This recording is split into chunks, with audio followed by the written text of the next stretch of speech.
ദൈവതിരുനാമം വാഴ്ത്തപ്പെടുമാറാകട്ടെ. ഈ ഭൂമിയുടെ പരപ്പിൽ ജീവനുള്ള ദേഹികളായി ഒരു പ്രഭാതം കൂടി ദാനമായി നൽകിയ സർവശക്തനായ ദൈവത്തിന് സകല മാനവും മഹത്വവും സ്തുതിയും പുകഴ്ചയും ഞാൻ ഈ പ്രഭാതത്തിൽ അർപ്പിക്കുകയാണ്. എത്രയോ പേർ പട്ടുപോയ ലോകത്തിൽ എന്നെയും നിങ്ങളെയും തമ്പുരാൻ ഇവിടെ അവശേഷിപ്പിച്ചിരിക്കുന്നെങ്കിൽ ദൈവത്തിന് നമ്മെക്കൊണ്ടൊരു ഉദ്ദേശമുണ്ട് എന്ന് നാം തിരിച്ചറിയണം. ഇന്നത്തെ പ്രഭാതത്തിൽ ദൈവജന ചിന്തയ്ക്ക് ആധാരമായി മീഖാ പ്രവചനം 7-ാം അധ്യായം 7-ാം വാക്യം, ഞാനോ യഹോവയിങ്കലേക്ക് നോക്കും, എൻ്റെ രക്ഷയുടെ ദൈവത്തിനായി കാത്തിരിക്കും, എൻ്റെ ദൈവം എൻ്റെ പ്രാർത്ഥന കേൾക്കും. അതെ, യഹോവയിങ്കലേക്ക് നോക്കുമെന്ന തീരുമാനം ഈ പുസ്തകത്തിൻ്റെ രചയിതാവ് എടുക്കുമ്പോൾ തന്നെ താൻ പറയുകയാണ്, എൻ്റെ രക്ഷയുടെ ദൈവത്തിനായി ഞാൻ കാത്തിരിക്കും.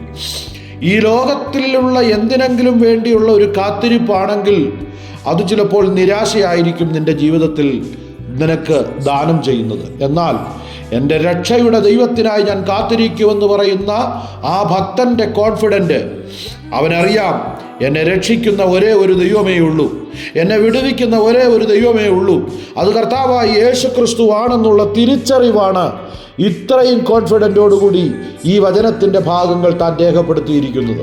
താൻ പറയുകയാണ്, എൻ്റെ രക്ഷയുടെ ദൈവത്തിനായി ഞാൻ കാത്തിരിക്കും, എൻ്റെ ദൈവം എൻ്റെ പ്രാർത്ഥന കേൾക്കും. അതെ, നീ യേശുവിന് വേണ്ടി കാത്തിരിക്കുന്ന ഒരു ദൈവപൈതലാണെങ്കിൽ നിന്റെ പ്രാർത്ഥന തമ്പുരാൻ നിശ്ചയമായും കേൾക്കും. കുഞ്ഞേ, നീ ദൈവത്തിങ്കലേക്കൊന്ന് നോക്കാൻ മനസ്സ് വയ്ക്കുമോ? നിന്റെ ജീവിതത്തെ മടുപ്പിച്ചു കളയുന്ന അനവധി ചോദ്യങ്ങൾ നിന്റെ ഹൃദയത്തിൽ കൊണ്ടിടുന്ന പൈശാചിക തന്ത്രങ്ങളുടെ മുൻപിൽ നീ ഒരു തീരുമാനമെടുക്ക്. എന്തെല്ലാം എൻ്റെ ജീവിതത്തിൽ വന്നാലും ഞാനോ യഹോവയിങ്കലേക്ക് നോക്കും. എൻ്റെ ജീവിതത്തിൽ പട്ടിണി വന്നാലും, എൻ്റെ ജീവിതത്തിൽ ദാരിദ്ര്യം വന്നാലും, എൻ്റെ ജീവിതത്തിൽ മാനസിക സംഘർഷങ്ങൾ കടന്നു വന്നാലും, എന്നെ തകർക്കുവാൻ ശത്രു അവൻ്റെ മുഴുകഴിവും ഉപയോഗിച്ചാലും ഞാനോ യഹോവയിങ്കലേക്ക് നോക്കും. എന്തുകൊണ്ടാണ് യഹോവയിങ്കലേക്ക് നോക്കുന്നത്? എൻ്റെ രക്ഷയുടെ ദൈവമാണ് യേശു കർത്താവ് എന്നുള്ള തിരിച്ചറിവ് എൻ്റെ അകത്ത് വർദ്ധിക്കുമ്പോൾ ഞാൻ ദൈവത്തിങ്കലേക്ക് നോക്കുകയും എൻ്റെ രക്ഷയുടെ ദൈവത്തിനായി ഞാൻ കാത്തിരിക്കുകയും ചെയ്യും. കാരണം എൻ്റെ ദാരിദ്ര്യം എല്ലാ കാലവും എൻ്റെ കൂടെ ഇരിക്കാൻ എൻ്റെ തമ്പുരാൻ സമ്മതിക്കത്തില്ല. എൻ്റെ സാമ്പത്തിക ബുദ്ധിമുട്ടുകൾ എല്ലാ കാലവും എന്നോടുകൂടെ ഇരിക്കാൻ എൻ്റെ കർത്താവ് സമ്മതിക്കത്തില്ല. എൻ്റെ ശാരീരികമായ ക്ലേശങ്ങൾ എല്ലാ കാലവും എന്നോട് കൂടെ ഇരിക്കാൻ എൻ്റെ തമ്പുരാൻ സമ്മതിക്കത്തില്ല.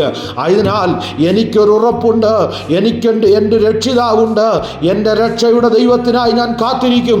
ആ ദൈവം എൻ്റെ സങ്കടം മാറ്റും, ആ ദൈവം എൻ്റെ ദാരിദ്ര്യം മാറ്റും, ആ ദൈവം എൻ്റെ രോഗം മാറ്റും, ആ ദൈവം എൻ്റെ സാമ്പത്തിക പ്രതിസന്ധി മാറ്റും, എനിക്കൊരു ഉയർച്ചയുണ്ടാകും എന്നുള്ള ഉറപ്പും വിശ്വാസവുമാണ് രക്ഷയുടെ ദൈവത്തിനായി കാത്തിരിക്കാൻ നമ്മെ പ്രേരിപ്പിക്കേണ്ടത്. താൻ പറയുകയാണ്, എൻ്റെ ദൈവം എൻ്റെ പ്രാർത്ഥന കേൾക്കും. അതെ, നിന്റെ രക്ഷിതാവായ കർത്താവ്, വാത്സല്യ ദൈവകുഞ്ഞെ, നിന്റെ പ്രാർത്ഥന കേൾക്കും. ദൈവസന്നിധിയിൽ വിശുദ്ധിയോടും വേർപാടോടും കൂടി വചനത്തിന് നീ 1-ാം സ്ഥാനം കൊടുത്ത് നിൽക്കുകയാണെങ്കിൽ, നീ ഒരു ദരിദ്രനാരായണനാണെങ്കിലും, നീ ഒരു ഉന്നത കുലജാതനാണെങ്കിലും, നീ ഒരു സമ്പന്നനാണെങ്കിലും കുഞ്ഞെ, യാതൊരു വ്യത്യാസവുമില്ലാതെ ദൈവകരം നിനക്ക് വേണ്ടി അത്ഭുതം പ്രവർത്തിക്കുവാനിടയായിത്തീരും. അതുകൊണ്ട് ഈ പ്രഭാതത്തിൽ ഞാൻ നിങ്ങളെ പ്രബോധിപ്പിക്കുകയാണ്, ഞാനോ യഹോവയിങ്കലേക്ക് നോക്കും. എന്തുകൊണ്ടാണ് യഹോവയിങ്കലേക്ക് നോക്കുന്നത്?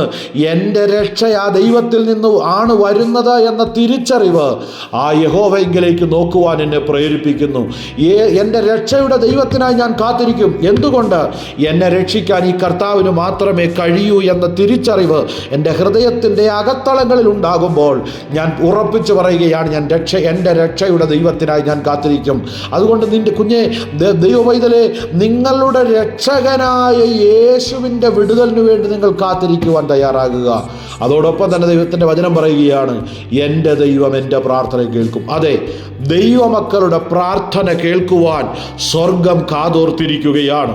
നിങ്ങൾ ദൈവസന്നിധിയിൽ കടന്നു വന്ന് നിലവിളിക്കുന്നത്, ദൈവസന്നിധിയിൽ കടന്നു വന്ന് നിങ്ങളുടെ അപേക്ഷകളും യാചനകളും നിങ്ങൾ സമർപ്പിക്കുന്നത് കാത്തിരിക്കുകയാണ് സ്വർഗം. അതുകൊണ്ട് ഇന്ന് പകൽക്കാലം എൻ്റെ ദൈവം എൻ്റെ പ്രാർത്ഥന കേൾക്കുമെന്ന ഉറച്ച നിലപാട്, ഒരു ദൃഢനിശ്ചയത്തോടെ ദൈവസന്നിധിയിൽ തങ്ങളെ തന്നെ ഏൽപ്പിച്ചു കൊടുത്താൽ നിശ്ചയമായും അത്ഭുതം പ്രവർത്തിക്കുന്ന കർത്താവ് നിന്റെ ജീവിതത്തിൽ ഇറങ്ങി വരുവാനിടയായിത്തീരും.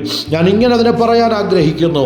പച്ചവെള്ളത്തെ വീഞ്ഞാക്കി മാറ്റിയവൻ, മുടന്തൻ്റെ നരിയാണിയെ ഉറപ്പിച്ചവൻ, കുഷ്ഠരോഗിയെ സൗഖ്യമാക്കിയവൻ, മരിച്ചിട്ട് 4 നാളായ ലാസറിനെ ജീവനോടെ പുറത്തു കൊണ്ടുവന്നവൻ, നിന്റെ ജീവിതത്തിൽ അത്ഭുതം പ്രവർത്തിക്കുവാൻ കഴിവുണ്ട് കുഞ്ഞേ. നിന്റെ ജീവിതത്തിൽ വിടുതൽ അയക്കാൻ കഴിവുണ്ട് കുഞ്ഞേ. നിന്റെ ജീവിതത്തിൽ സൗഖ്യം തരാൻ കഴിവുണ്ട് കുഞ്ഞേ. നിന്റെ കടഭാരം മാറ്റാൻ ഈ ദൈവത്തിന് കഴിയും കുഞ്ഞേ. അതുകൊണ്ട് നീ വിശ്വസിക്കേ. ആ ദൈവത്തിൻ്റെ സന്നിധിയിൽ നിന്നെ തന്നെ ഏൽപ്പിച്ചു കൊടുക്കുക. നിന്റെ തലമുറകളെ ഏൽപ്പിച്ചു കൊടുക്കുക. നിശ്ചയമായും ദൈവം നിങ്ങളുടെ ജീവിതത്തിൽ അത്ഭുതം പ്രവർത്തിക്കുവാനിടയായിത്തീരും. ആയതിനാൽ ഈ പ്രഭാതത്തിൽ ഞാനോ യഹോവയിങ്കലേക്ക് നോക്കും, എൻ്റെ രക്ഷയുടെ ദൈവത്തിനായി കാത്തിരിക്കും. എൻ്റെ ദൈവം എൻ്റെ പ്രാർത്ഥന കേൾക്കുമെന്ന് മീഖായോട് ചേർന്ന് പാടി ദൈവത്തെ മഹത്വപ്പെടുത്തുവാൻ, ദൈവത്തെ ഉയർത്തുവാൻ, ദൈവത്തിൻ്റെ നാമം മഹത്വപ്പെടുത്തുവാൻ, ആ പറയുന്ന വാക്കുകളും വാക്യങ്ങളും അങ്ങനെ തന്നെ നമ്മുടെ ജീവിതത്തിൽ സംഭവിക്കുവാൻ സർവശക്തനായ ദൈവം ഇടയാക്കട്ടെ എന്ന് ആത്മാർത്ഥമായി പ്രാർത്ഥിച്ചുകൊണ്ട് ഞാൻ എൻ്റെ വാക്കുകൾ ഇന്ന് വിരമിക്കുന്നു. ദൈവം നമ്മളെല്ലാവരെയും ധാരാളമായും സമൃദ്ധിയായും അനുഗ്രഹിക്കട്ടെ എന്ന് ആത്മാർത്ഥമായി പ്രാർത്ഥിക്കുന്നു. ദൈവം നമ്മളെല്ലാവരെയും സഹായിക്കട്ടെ. Thank you.